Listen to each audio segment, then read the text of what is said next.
There are a range of other options. Expansion of travel bans. Of course, we do currently have representatives in Russia, and Russia has representatives here. So there is a spectrum of things that we can do and that we'll keep under close consideration. So could you expel diplomats? No decisions in that regard have been taken at this stage. But as I say, these are all options that sit and are available to all countries in what are extraordinary circumstances. If this escalates in Europe, what will you do to bring Kiwis home? Would you send in the military? Yeah, so already we made contact, as you will have seen very early on, with New Zealanders registered as being in the Ukraine. Around 17 have been assisted or supported to leave. Some have decided to remain, and we continue to provide as much assistance as we can on safe routes to exit Ukraine. But as commercial options disappear, it does get more difficult. We have got our people stationed in the area, for instance, working around the surrounding area, working with others in the likes of Poland, should New Zealanders come into the area needing our support. What about if it escalates further? I would say if other countries are drawn into the conflict, what would you do to get Kiwis out? And that's just, as I've said, the most important thing we could do is give the advice to leave when people had the options to leave. We are now supporting people at this time when they can see the seriousness and the escalation to also leave. And the numbers now are relatively small.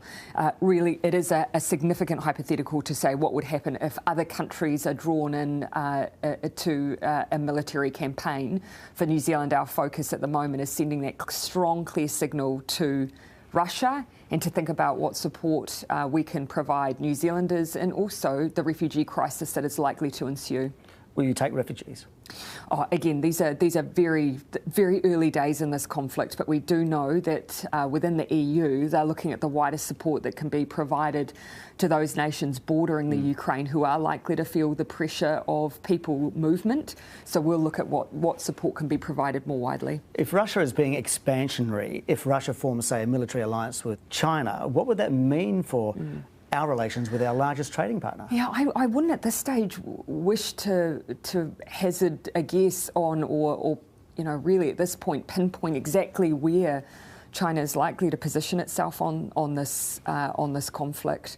But what I can say is it will be very clear to everyone. There's almost it's a very widely held and very openly stated position by significant partners on what's happening here. And so very little distance between those in Europe and their response right now and the rest of the world. But Putin and Xi Jinping did point out a joint statement around the time of the Winter Olympics saying that there were no forbidden areas of cooperation. Yeah, does that send a bit of a chill? No, again, I would also caution about us making large assumptions at this point around their positioning. And I think the most important thing that we can continue to do is encourage diplomatic engagement and discussions that ensure that we don't see any further escalation. With Russia, obviously, that window has closed and the world is taking a very strong position in condemnation whilst continuing to reinforce the importance of diplomatic engagement. This was totally avoidable, totally. And so any loss of life that we see from this point forward must squarely sit on the shoulders of Russia choosing to take this action. What were your thoughts when you first heard the bombs were dropping on Ukraine? I was in absolute despair. I don't think anyone thought.